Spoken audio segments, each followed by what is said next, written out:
In the forgotten quarter of an ancient town, where crooked chimneys leaned like weary sentinels and cobblestones echoed with the faint sighs of history, there stood a wall. It was a wall of curious age, its bricks mottled with moss, its mortar crumbling like dust, and its height sufficient to conceal whatever mystery might lie beyond. Most who passed it spared no thought. To them, it was but a relic of some long-lost garden or estate. But to a girl named Amara, the wall was a riddle she could not leave unsolved. Amara was a child of wide eyes and restless curiosity, her days filled with the scribbling of little verses in a battered notebook, and her nights with dreams far too vivid for one so young. Each evening, as the town grew silent and lanterns flickered to life, she would linger by the wall, her small fingers brushing its rough surface as if it might, by some miracle, yield its secrets to her touch. And then, one night, when the moon hung low and pale as a coin of silver, she heard it, a whisper, soft, like the rustling of pages, yet clear enough to make her heart quicken. It drifted through the cracks of the old stones, a murmur that seemed neither wind nor bird nor passing soul. Amara pressed her ear against the wall. The whisper rose again, gentle, coaxing, almost like a dream calling her name. Her breath caught. For a moment, fear seized her, a child's fear of the unseen, of shadows that grow larger than their masters. But curiosity, that untamable fire in her heart, burned brighter. She followed the whisper to a corner half hidden by ivy, where, beneath the drooping leaves, a narrow archway appeared. A gate she had never noticed before, wrought of rusted iron, locked yet fragile with age. With trembling hands, Amara pushed. The gate groaned in protest, then yielded, opening just enough to let her slip through. What awaited her on the other side was no ruin, no bramble-choked yard. It was a garden, but oh, what a garden! Each flower glowed with its own tender radiance, as though stars had fallen to earth and taken root in the soil. Petals shimmered in hues unknown to the common world, golden blues, crimson silvers, and whites that gleamed with the faint blush of dawn. And from every bloom arose a sound, whispers, delicate as sighs, words half heard yet full of longing, like the fragments of forgotten prayers. Amara stood in silent wonder, her small chest rising and falling with awe. She had stepped not merely into a garden, but into the very heart of a dream, a secret place where wishes lived, waiting to be remembered. And as Amara's wide eyes traced the glowing blossoms, her small hand instinctively clutched the worn notebook she always carried, as though even her poems might tremble in the presence of such wonders. Amara was a child of words, given to the weaving of tiny verses about the stars, the rain, or the strange shapes of clouds that sailed across the heavens. Her notebook, its pages blotched with ink and smudged by eager fingers, was her treasure, for it held the map of her young imagination. Though her days were modest, spent in a narrow house by the market square, she was never poor in wonder. Her grandmother, a kindly woman with silver hair and gentle eyes, raised her with stories both wise and warm, urging her always to listen, to the world, to her heart, and to the mysteries that whisper when others will not. Now, in this enchanted garden, those lessons seemed alive, for the whispers were real, not born of fancy nor dream, but flowing from every bloom around her. She leaned close to one. Its petals glowed with a quiet violet light, and its murmur reached her ear like the voice of a child asking not to be forgotten. A shiver ran through her. It was then that she heard another sound, the slow shuffle of footsteps upon gravel. Amara turned quickly, her breath caught in her throat. From the shadows of an ancient oak emerged a man. An old man, bent but not broken, with eyes as clear as morning dew, and a beard white as frost. His garments were simple, patched with years of care, and in his hand he bore a lantern whose light seemed unnecessary amidst the glowing flowers, yet lent a gentleness to his presence. "Do not be afraid," he said, his voice low and soothing, like pages turning in a beloved book. "Few find their way here, and fewer still are welcomed." Amara's curiosity overcame her fear. "What is this place? Why do the flowers speak?" The old man inclined his head with solemn kindness. "Each bloom is the vessel of a wish once made, then forgotten. Wishes of children and elders, of rich and poor alike, abandoned by memory, yet not by hope. They come here, to this garden, to wait. Amara's heart quickened. And you, who are you? He smiled, faint but warm. My name is Silas, and I am the keeper of forgotten wishes, said the old man, his words drifting into the night like the smoke of a gentle flame. Amara stood transfixed, her heart pounding with awe and questions unspoken. The garden hummed softly around her, every blossom alive with whispers too delicate to catch all at once. Drawn as if by invisible threads, her small hand lifted toward one flower unlike the others, a pale blue bloom, trembling faintly as though it knew her name. Be careful, child, Silas murmured, his lantern swaying. The flowers carry not only hope, but memory. Yet before his caution could settle upon her heart, Amara's fingers brushed the velvet petal. At once, a warmth surged through her palm, running up her arm and filling her mind with a sudden flood of sound and light. The garden vanished. The night folded away. She was standing in that moment upon a shore she half remembered. The sea stretched vast and glittering, the air thick with salt. A woman's voice, soft, familiar, achingly tender, called her name. And though the face was blurred by time, Amara knew it as surely as she knew her own reflection. It was her mother. Then the vision trembled, splintered, and dissolved into silence. Amara staggered back, breathless, her small frame trembling. That was mine, she whispered, almost to herself. A wish I made when I was little, to see her again. Her eyes glistened with tears, wide with the shock of recognition. Silas looked upon her with sorrowful understanding. So the garden has chosen to reveal your own forgotten wish. Child, it seems this place holds not only the dreams of others, but the deepest longing you once left behind. Amara pressed her notebook tightly to her chest, as though anchoring herself against the tide of memory. The truth was undeniable. The garden was no longer merely a secret to be discovered. It was part of her, woven into her own story, into her own yearning heart. And as the flowers whispered louder, as though awakening to her presence, Amara realized with a mixture of wonder and dread that the path before her had only just begun. A resolve, fragile yet fierce, settled within her young heart. If the garden truly held the forgotten wishes of countless souls, then surely, it must also hold the key to her own. I must find it, she breathed, her voice quivering with both fear and determination. The flower that will tell me what became of my mother. Silas, hearing this, placed a weathered hand upon her shoulder. His eyes, gray as the misted dawn, studied her with a mixture of sorrow and pride. Then you must learn, little one, not merely to wander, but to listen. For this garden is not to be taken. It must be tended. Only by caring for the dreams of others will your own unveil itself. And so Amara began her quiet apprenticeship beneath the lantern's glow. She fetched water from the mossy well, sprinkling each blossom with gentle devotion. She pulled weeds that threatened to choke the tender stems, and in doing so discovered that each flower, when cradled in her hands, whispered a fragment of the heart from which it had sprung. One bloom sang softly of a sailor who had wished for safe passage home. Another sighed with the longing of a child for a lost friend. Some murmured with joy, others with sorrow, but all bore the weight of a soul's desire once spoken, then set aside. Amara listened with reverence, her small notebook filling with hurried sketches and trembling lines of poetry.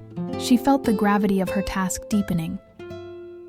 This garden was no mere miracle, but a living archive of hope and despair. Yet as she worked, her own forgotten wish pressed ever more insistently upon her. Each petal she touched seemed to ask, "Are you ready to know the truth you seek?" The stars wheeled above, and the garden glowed with its secret light. Amara, though weary, stood taller now, her resolve clear as the midnight air. She would care for these wishes, every single one, until the garden itself deemed her worthy of the answer her heart most longed for. But deep in the shadows of the old wall, where the flowers grew thick and untamed, a single blossom stirred as though it had been waiting for her all along. When suddenly, from the rustling leaves, there emerged not a flower, but a boy. He was about Amara's age, with hair dark as midnight and eyes that gleamed with a restless curiosity. His clothing was plain, patched in places, yet his presence carried the boldness of one who had learned to wander freely through the world. Startled, Amara stepped back, clutching her notebook to her chest. "Who are you?" she asked in a voice scarcely louder than the whispering blooms. The boy grinned, not unkindly, and gave a short bow. "Elowen," he replied, his tone both earnest and mischievous. "I heard the voices in the wind and they led me here. I thought I was dreaming, but now I see it is no dream at all." Silas, who had watched from a distance, approached with deliberate calm. "The garden calls only to those whose hearts still hold an unspoken wish," he said gravely. His gaze rested on Elowen, as if weighing his worth. "What is it you seek, child?" Elowen's expression softened. "To become a musician, to let the world hear my song." His words trembled with longing, as though the wish itself had been caged too long within him. At this, Amara's guarded heart began to ease. She offered a shy smile, and for the first time since her secret had been uncovered, she did not feel alone. Together, under Silas's patient guidance, the two children bent to their shared work.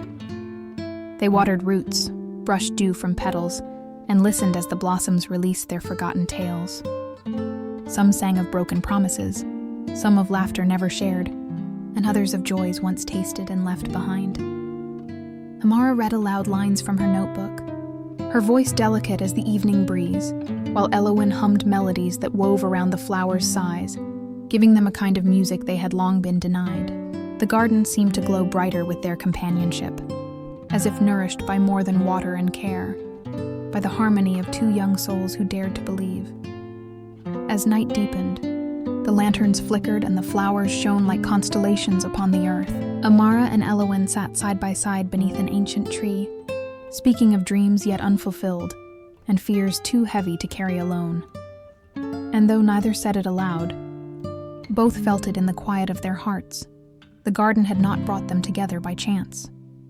Yet the very next day, as dawn filtered weakly through the mist, a troubling change revealed itself. The once vivid blossoms no longer shimmered with their gentle luminescence. Their petals, once soft and supple, curled in upon themselves, edges browned as though touched by sorrow too great to bear. The whispers that had filled the night air now dwindled to faint sighs, and some flowers were silent altogether. Amara knelt beside a fading bloom, her fingers trembling as she brushed a petal that dissolved like dust beneath her touch. "They are dying," she whispered, her voice breaking with both wonder and fear. Silas, standing with his hands clasped tightly around his staff, nodded with grave sorrow. "It is the way of this age," he murmured. "People abandon their wishes too easily now. They trade them for convenience, for fleeting gain, and so the garden starves." Elowen's brow furrowed, his eyes shining with defiance. "But wishes should not be left to wither. If they forget, then we must remember for them." Amara, inspired by his determination, reached into her notebook. Upon its pages lay countless fragments of poems, tiny hopes and fleeting thoughts she had gathered since childhood. Carefully, she read one aloud, her words spilling like water upon thirsty soil. Elowen, without hesitation, strummed the air with his fingers as if summoning music from nothing, his hum carrying the strength of his own unspoken dreams. Together, they dug shallow beds at the edge of the garden, where earth had grown barren. Into that soil they pressed seeds no larger than tears, seeds Silas claimed had been waiting for children brave enough to plant them. They watered the ground not with ordinary water, but with their spoken wishes, each syllable a promise of hope. To their astonishment, slender shoots soon pushed upward, fragile yet determined. The blossoms that emerged were pale at first, as if reluctant to shine. But when Amara's poetry and Elowen's melody wrapped around them, the petals glimmered faintly. A flicker of light, hesitant but real. Amara clapped her hands, her laughter carrying like bells across the weary garden. Elowen grinned, his eyes alight with triumph. Even Silas's stern expression softened, though a shadow still lingered there, as if he feared this small revival could not last. As night fell, the children sat side by side watching the new blooms pulse with a fragile glow, their joy tempered by the weight of responsibility. For in that moment they understood. To keep the garden alive was to guard not only their own wishes, but the forgotten dreams of countless souls, And as a cool wind swept through the branches, the garden whispered again, this time not with despair, but with a trembling note of hope. Among the flickering lights of the newly revived blossoms, one shone brighter than all the rest. Its glow was neither fragile nor fleeting, but steady, like a lantern burning in the dark. Amara's gaze was irresistibly drawn to it, her heart pounding with a strange familiarity, as though the flower itself called her by name. She approached with slow, reverent steps, her hand trembling as she reached toward the radiant bloom. The moment her fingertips brushed the luminous petals, the world around her seemed to melt away. The garden, Elowen, even Silas, all dissolved into a soft haze of light. In its place rose a vision, faint at first, then painfully clear. A woman with kind, sorrowful eyes, dark hair whipping in the sea wind, and a smile that carried both love and farewell. Amara's breath caught in her throat. Though years had passed and her memory was dim, she knew that face with the certainty of the heart. "Mother," she whispered. The vision did not speak, yet the flower's glow pulsed like a heartbeat, and within it came a voice, not of sound, but of spirit. "Be brave, my little one. Grow strong, even if I cannot walk beside you. My wish for you is courage, so that you may live with light in your heart." Tears welled in Amara's eyes as the truth struck like a wave against her chest. Her mother had indeed stood in this very garden long ago. She had left her final wish here, not for herself, but for her daughter. And that wish was all that remained of her, for the sea, relentless and merciless, had claimed her life. Amara staggered back, clutching her chest, her small body trembling beneath the weight of both grief and revelation. The bloom dimmed, folding its light into her heart, as though the mother's courage now flowed within her veins. Elowen hurried to her side, alarmed by the pallor in her face. "Amara, what did you see?" he asked, his voice tight with concern. She could scarcely form the words. "It was my mother. She was here. She wished for me to be brave, because she knew she would never return." Her voice cracked, and the night air seemed to hold its breath.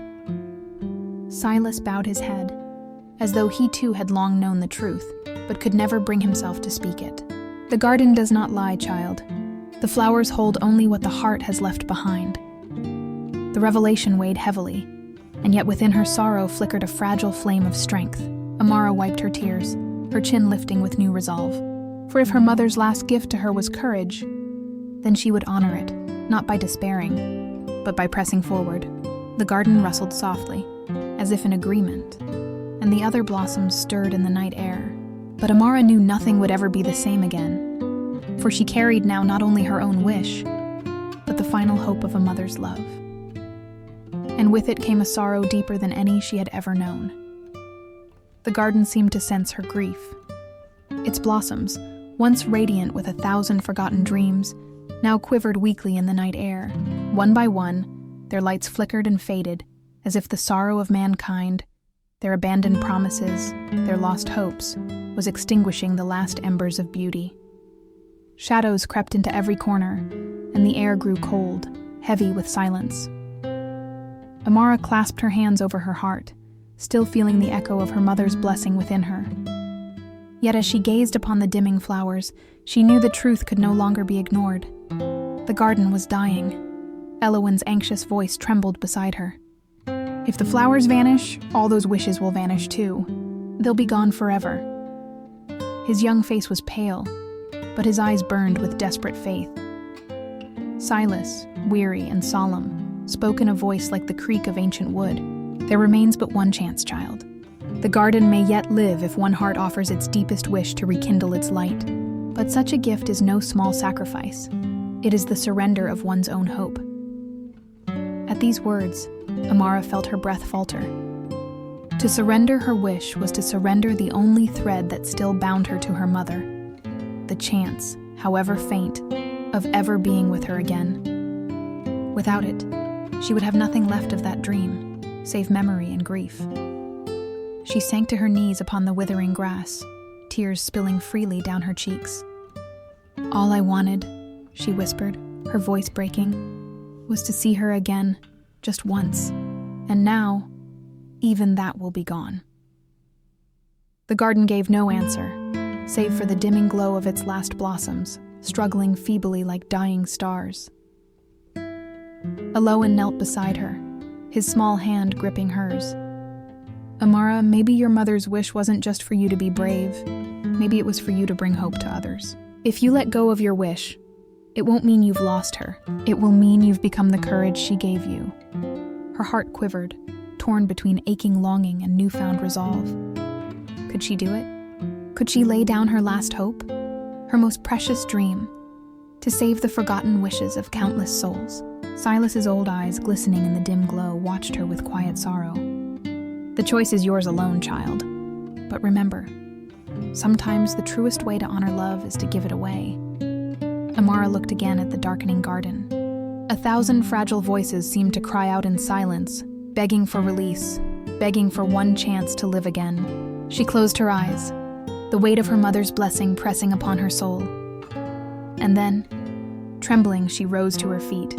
With her hands pressed to her heart, Amara lifted her tear-stained face toward the dimming heavens above the garden. Her voice was small at first, fragile as a whisper borne upon the wind, yet steady with the strength of decision. "I give it back," she murmured, her eyes glistening. "My wish, my dearest hope, I release it that others may shine." At that instant, the world seemed to pause.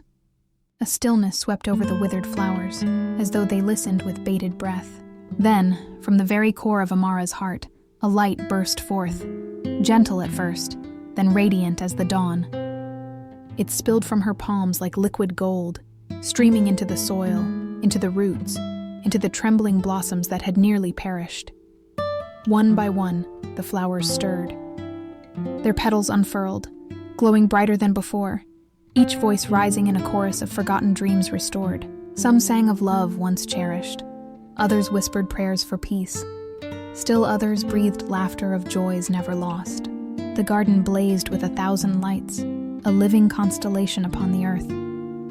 Amara staggered, her body weary from the sacrifice, yet her heart strangely light. Though her wish was gone, though the hope of ever seeing her mother again had been surrendered, she felt her presence closer than ever before. For within the golden light that now bathed the garden, there was a warmth that wrapped around her, gentle, tender, unmistakable. It was her mother's love, no longer bound to a single dream, but alive within her soul. "Child," whispered Silas, his aged face shining with tears. "You have done what few could. You have given up your own longing, and in return, you have given back 1,000 others." Beside her, Elowen clutched his little violin, his eyes wide with wonder. "Amara," he said softly, "because of you, I feel I can play again. I can let my music live." His trembling hands drew the bow across the strings, and from it poured a melody sweet and trembling, as though the flowers themselves had found a voice through him. The blossoms swayed to his song, their lights shimmering in rhythm, their whispers lifting higher and higher until the entire garden seemed to hum with joy. Amara pressed her palms together, a smile breaking through her tears. "Perhaps this was my mother's wish all along," she said, her voice steady, "that I should be brave enough to keep hope alive, for myself and for others."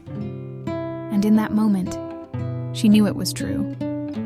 With the garden still shimmering in the glow of renewed life, Amara turned at last toward the path that led her home. Silas raised his hand in farewell, his eyes glimmering like stars that had witnessed countless sacrifices before hers. Elowen's gentle music lingered in the air, trailing after her steps like a blessing.